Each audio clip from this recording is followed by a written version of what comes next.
मगर अब जेसन उसे शांत कर फिर से समझाता है कि वो कभी भी भागकर यूनिवर्सिस के दरवाजों को पार नहीं कर पाएगी। दरअसल हर एक संभावना किसी न किसी यूनिवर्स में पूरी होती ही है, जहाँ वो उसे फिर से एग्जाम्पल देता है कि जैसे वे वेंस की लैब से सुरक्षित इस बॉक्स में आ गए थे, तो कहीं एक ऐसा यूनिवर्स भी होगा जिसमें कि वेंस के गार्ड्स ने उन्हें पकड़ लिया होगा। तो उन्हें अब एक ऐसा यूनिवर्स ढूंढना होगा जो कि उन जैसा नॉर्मल हो, और वहाँ से वे खाना और पानी लेकर फिर देखेंगे कि वे अपने यूनिवर्स में आगे कैसे जा सकते हैं। और ये कहकर अब जेसन जल्दी से एक और दरवाजा खोल देता है, मगर इस बार उनके सामने उन्हीं की लैब थी जो कि नॉर्मल लग रही थी। मगर अब वे आगे देखते हैं कि उन्हीं की एक और वर्जन इसी बॉक्स की ओर भागकर आ रहे थे, बिल्कुल सेम वैसे जैसे कि कुछ देर पहले ये दोनों आए थे। मगर ये यूनिवर्स अलग था, इसलिए ही इस यूनिवर्स में वे भाग नहीं पाते, और यहाँ के गार्ड्स उन्हें पकड़ा अमेंडा को वहीं गोली मार देते हैं, और उन्होंने जेसन को बंदी बना लिया था। यानी कि जैसा कि कुछ देर पहले जेसन ने उसे समझाया था, हर इवेंट पर दो यूनिवर्सिस बन जाते हैं, जैसा कि यहाँ हुआ। एक में जेसन और अमेंडा बॉक्स में घुसकर निकल गए, तो इस दूसरे यूनिवर्स में वे वेंस के गार्ड्स के हाथों पकड़े गए। वही अब खुद के वर्जन्स को ऐसे मरते देख दोनों वहाँ से फिर से बॉक्स में आ ही जाते हैं, जहाँ अमेंडा तो बहुत ज्यादा डर गई थी, और जेसन अकेला ही अब अलग अलग दरवाजे खोलकर देखने लगता है कि उनमें से उसका यूनिवर्स कौन सा है। जहाँ अगले यूनिवर्स में उसे बहुत सारा पानी मिलता है, यानी कि यहाँ पर समुद्र का पानी हमारी पृथ्वी से कहीं ज्यादा था। तो वहीं अगले यूनिवर्स में हर कोई जलकर राख बन चुका था, जहाँ दोनों भी समझ जाते हैं कि उनका इस पर कोई कंट्रोल नहीं कि वे कौन से यूनिवर्स का दरवाजा खोल रहे हैं, और ऐसे तो उन्हें कभी भी अपना यूनिवर्स मिलेगा ही नहीं। मगर वे अलग अलग दरवाजे खोल कोशिश करना जारी रखते हैं। जहाँ किसी पृथ्वी पर अभी तक कोई इंसानी एवोल्यूशन हुआ ही नहीं, तो किसी पर अभी तक भी डायनासोर ही जी रहे थे।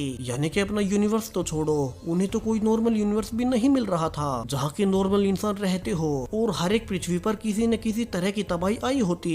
तो अब इन सब से डर कि वे कभी यहाँ से निकल नहीं पाएंगे, अब अमेंडा गुस्से में एक दरवाजा खोल बाहर भागी जाती है। तो वहीं जेसन उसके पीछे उसे रोकने भागता है, क्योंकि इस पृथ्वी पर कुछ ज्यादा ही बर्फ पड़ रही थी। लेकिन अब दौड़ते हुए अमेंडा काफी दूर तक आ जाती है, और जेसन देखता है कि अब तो उन्हें अपना बॉक्स ही दिखाई नहीं दे रहा, और उसे याद भी नहीं कि वे आए कहाँ से थे, और वे यहाँ बर्फ के बीच रुक भी नहीं सकते, क्योंकि इतनी ज्यादा ठंड में वे जल्द ही मारे जाएंगे। तो जेसन अब अमेंडा को गोद में उठा के बढ़ने लगता है, और एक घर को देख अब वो अमेंडा को उसी घर में ले आया था, जहाँ की अमेंडा की हालत अब ठंड में कुछ ज्यादा ही बिगड़ने लगती है। सो जेसन पूरी ही रात जाग अब यहाँ पर लकड़ियाँ जलाकर उसे गर्म रखता है। वही जब सुबह उसकी आँख खुलती है, तो वो बाहर निकल कर देखता है कि ये यूनिवर्स तो अभी तक भी आइस एज में ही चल रहा है, क्योंकि यहाँ का सूर्य हमारी पृथ्वी से कहीं ज्यादा छोटा था, जहाँ इस पृथ्वी का पानी समेत सब कुछ ऑलरेडी जम चुका है। इतना ही नहीं, जिस बॉक्स में वे यहाँ आए भी थे वो भी उसे कहीं दिखाई नहीं देता, क्योंकि इतनी ज्यादा बर्फ के पड़ने से वो बर्फ में ही कहीं दब गया, और जेसन को समझ नहीं आता कि वो अब उसे कहाँ ढूंढे। वही अब अमेंडा भी उठने पर जेसन से सॉरी बोलती